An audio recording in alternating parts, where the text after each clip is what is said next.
हामी आज मेलमिलाप दिवसको दिनमा यहाँ उपस्थित भएर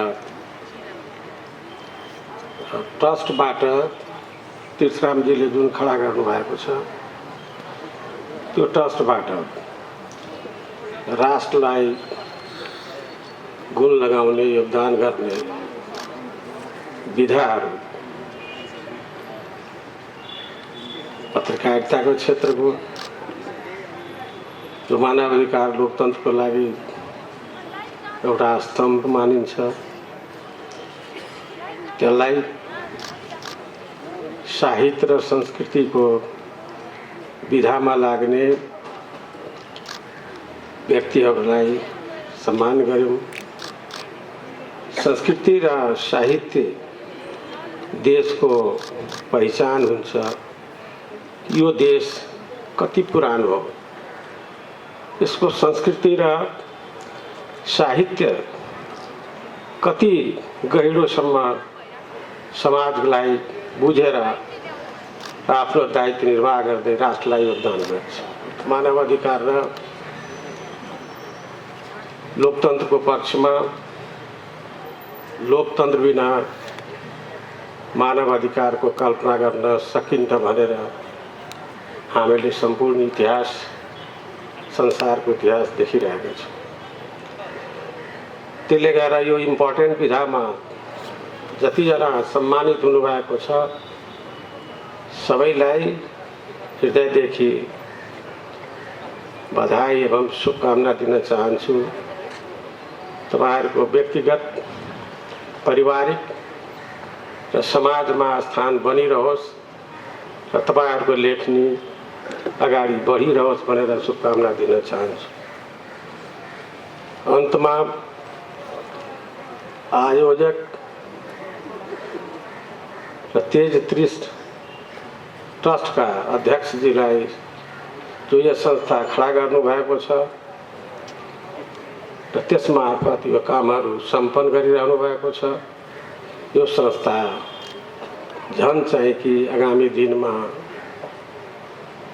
यस्ता कामहरूलाई अगाडि बढाउँदै राष्ट्रलाई योगदान गर्नुहुन्छ भनेर तपाईलाई पनि ट्रस्टका अध्यक्षजीलाई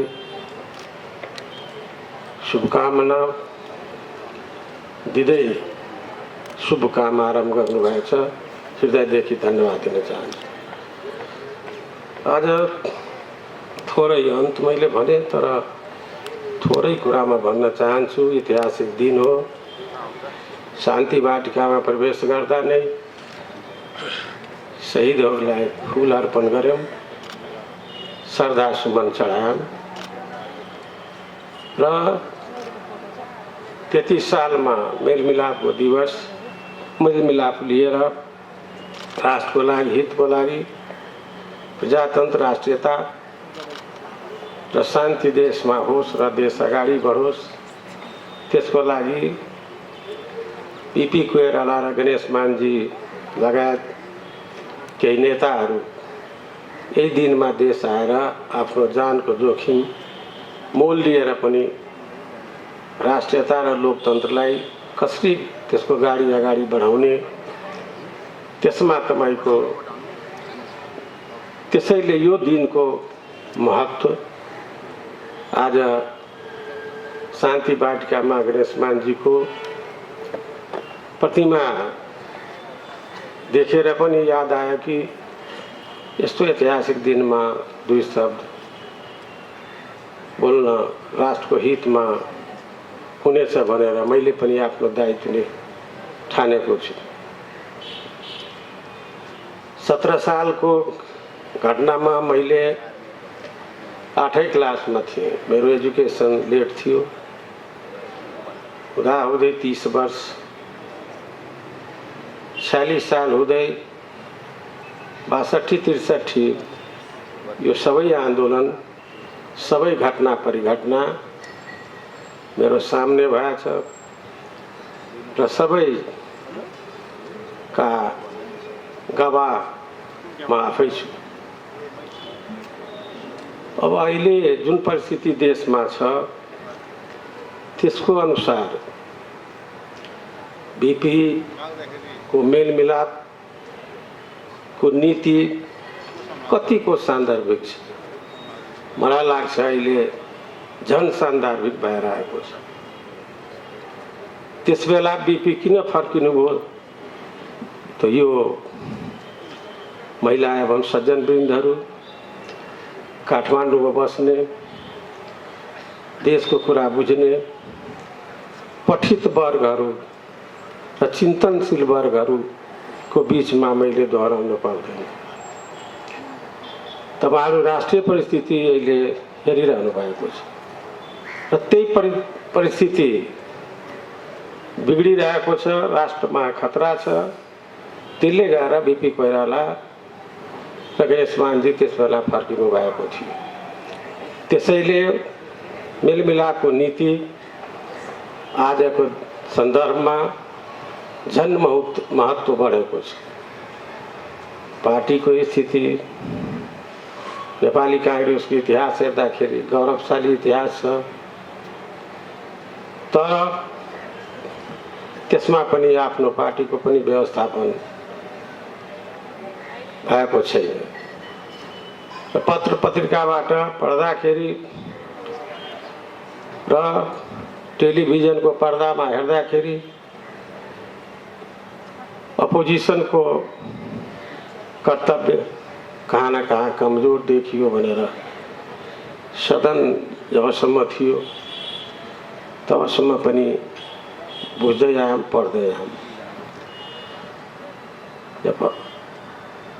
कम्युनिस्ट पार्टीको स्थिति तपाईहरुको सामने छ, सबैको इतिहास तपाईहरुको सामने छ। र लोकतन्त्रमा पोलिटिकल पार्टी अरू पार्टीहरू छन्, तर लोकतन्त्रमा पार्टीहरू लोकतन्त्रको पिलरको रूपमा हुन्छ। लोकतन्त्रमा पोलिटिकल पार्टीहरू आफ्नो अर्गनाइजेसन र स्वतन्त्रपूर्वक जनताको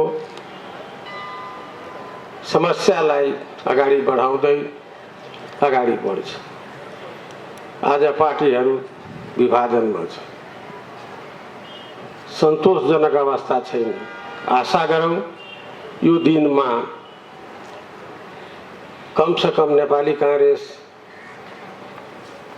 किन यो सबै नेपाली कांग्रेसको सम्बन्धित यहाँ ट्रस्टका अध्यक्षजी पनि पूर्व मन्त्रीजी पनि र यहाँ बहुसंख्यक सबै तपाईहरु हुनुहुन्छ। त्यसले गर्दा यो पार्टीको बारेमा धेरै भन्न चाहन्न। आफ्नै पार्टीमा मेलमिलाप नगर्न सक्ने ताकत हुँदैन तपाईको देशको रक्षा गर्ने, राष्ट्रियताको रक्षा गर्ने, लोकतन्त्रको रक्षा गर्ने। अब अहिलेको परिस्थिति जुन छ तो लोकतन्त्र, संविधान, संविधानवाद, राष्ट्रियता सबैमाथि मैले दुर्गामी प्रभाव पर्ने र अनिश्चित बाटोमा देश अहिले गइरहेको छ भन्ने मलाई लागिरहेको छ। यसको टुङ्गो कसरी लाग्ने हो? निश्चय नै जो संस्था कार्यकारिणीद्वारा असंवैधानिक ढंगले जुन भंग भयो त्यसलाई कसरी असंवैधानिक कार्यलाई संवैधानिक बनाउने पोलिटिकल पार्टीको, पत्रकारको, चेतनशील नागरिकको, सम्पूर्ण देशवासीको जिम्मेवारी छ। यसमा अहिले अदालतले त्यो पनि सेपरेसन अफ पावर को अनुसार चारवटा अंगमा एउटा अंग जो संविधान को व्याख्याता हुन्छ र संविधान ट्र्याकमा छ कि छैन, संविधान अनुसार कार्यकारिणीले काम गरेछ कि छैन, त्यो सारा कुरा को छिनोफानो गर्ने त्यो एउटा संस्था छ जहाँ नेपाली जनता को आशा र भरोसा को त्यो संस्था अहिले छ। त्यो संस्थामाथि सबैको विश्वास, सबै लोकतन्त्रवादीको विश्वास, मेरो पनि त्यही आशाले गरिरहेको छु। त त्यहाँबाट न्याय हुने हो। त्यो प्रजातन्त्रको लागि, संविधानको लागि, व्यवस्थाको लागि, राष्ट्रियताको लागि निश्चय नै आगामी दिन फलदायक हुनेछ भनेर हामी विश्वास गरौँ। अब अहिलेको घटनाले जुन बिपी कोइराला र गणेश मानजीको कुरा गऱ्यौँ हामी, उहाँहरू जुन बेला हुनुभयो त्यो बेलाको परिस्थिति क्षेत्रीय राजनीति र हाम्रो राष्ट्रको राजनीति सही ढङ्गमा थिएन र क्षेत्रीय राजनीतिले उहाँहरू बढी चिन्तित भएर राष्ट्रमा आफ्नो राष्ट्र कसरी जोगाउने, राष्ट्रियतालाई कसरी जोगाउने, लोकतन्त्रको गाडीलाई कसरी अगाडि बढाउने मेलमिलापको नीति लिएर उहाँ आउनुभएको थियो। मलाई अहिले लागिरहेछ त्योभन्दा बढी त्यो क्षेत्रीय राजनीति अहिले झन् जटिल भएको छ। सामरिक अवस्थालाई चिन्तन नगरेर स्वस्थ एउटा विदेश नीति नल्याइकन हामीले आफ्नो राष्ट्रको जगेर्ना गर्न अप्ठ्यारो पर्छ। अहिलेको स्थिति सिर्फ रिजनल पोलिटिक्स होइन कि अन्तर्राष्ट्रिय पोलिटिक्स पनि, अन्तर्राष्ट्रिय देशहरूको ध्यान पनि त्यसमा तानिएको छ। त्यसको कारण छ कि हामी दुईटा ठुलो देशको बीचमा अवस्थित छौँ। त्यो दुईटा ठुलो देश अहिले आम्ने सामने खडा छ, तानातान छ। त्यो हामीले अहिले पढिरहेछौँ, बुझिरहेछौँ र उत्तर र दक्षिणको जुन प्रकारले खुला यहाँ जुन प्यारेड भइरहेको छ त्यसले गर्दा अन्तर्राष्ट्रिय ध्यान आकर्षित हुन्छ र हाम्रो राष्ट्रको लागि त्यो सुखद हुँदैन। यो अवस्थामा मैले, तपाईले, सम्पूर्ण देशवासीले र लोकतान्त्रिक संस्थाहरूले आफ्नो आफ्नो कर्तव्य निर्वाह गरेन भने हामीले राष्ट्रलाई भलो गर्न सक्दैनौँ। मेलमिलापको नीतिको आज 44 वर्ष भइरहेको छ। तर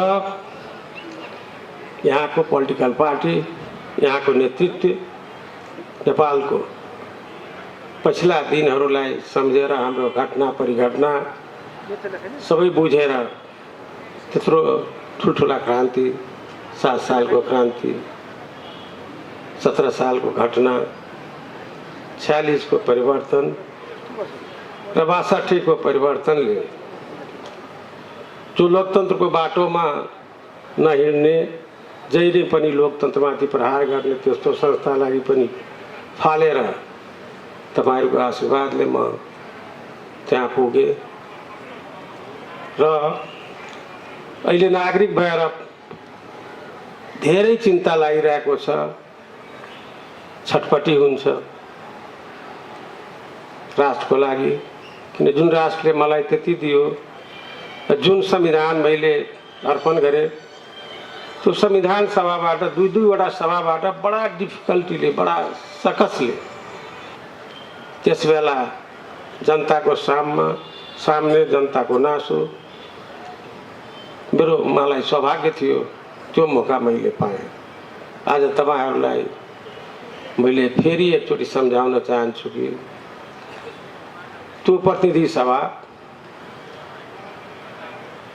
लोकतन्त्र बार म फेरि रिपिट गरिरहेको छु, संविधान अहिलेको हामीले जुन संरचना बनाएको छु त्यो यो सबैलाई ट्र्याकमा राख्नको लागि अझ नेपाली जनताको काँधमा आएको छ कि बढी सजग भएर आफ्नो आफ्नो रोल खेल्नु हुनेछ भनेर र खास गरेर पोलिटिकल पार्टी त्यसमा पनि लोकतन्त्रको हिमायती गौरवपूर्ण इतिहास भएको नेपाली कांग्रेस दुविधामा सानातिना फाइदाको लागि केही काम गर्नु हुँदैन। व्यक्तिभन्दा राष्ट्र ठुलो हुन्छ। लोकतन्त्रको विधि मार्फत हामीले आफै सबै कुरा प्रतिनिधि सभाबाट 3 करोड नेपाली जनताको प्रतिनिधि त्यहाँ बस्छ। संविधान बनाउन बेलामा 601 जनाको प्रतिनिधि, सबै समुदाय, सबै कुना काप्चाका प्रतिनिधि त्यसमा थिए। धेरै कुराहरू सल्भ भएन, तर त्यो पछि सल्भ हुँदै अगाडि बढिरहेको थियो। सल्भ हुँदै निराकरण हुने प्रोसेसमा थियो। यो संविधानलाई 5 वर्ष पनि अहिले नयाँ चुनाव गराएर एउटा स्थिरता र यसमा कसरी यसलाई प्रयोग गर्ने, यसको खामीहरूलाई कसरी सुधार गर्ने, त्यो सब कुराको प्रयोग नगरिकन आज त्यो संस्थालाई विदा गरेर लोकतन्त्रलाई आघात पारेको छु। राष्ट्रको हितको, राष्ट्रको राष्ट्रियताको दुर्गामी प्रभावलाई पनि हामी नविचार गरेर जुन हिँडेको छ कार्यकारिणीले, त्यसमा सबैको कर्तव्य छ कि हामी सजग भएर निहालौँ। तब यो मेलमिलापको दिवस सबै मिले भने, राष्ट्रिय फोर्स मिले भने सबै कुराको निदान हुन सक्छ। तर राष्ट्रिय फोर्सहरू आफ्नो आफ्नो बाटोमा हिँड्ने, डिभाइडेड भयो भने हामी लोकतन्त्रको गाडी फेरि जो जङ्गलमा गइसकेको छ त्यसलाई हामी राजमार्गमा राख्न सक्दैनौँ।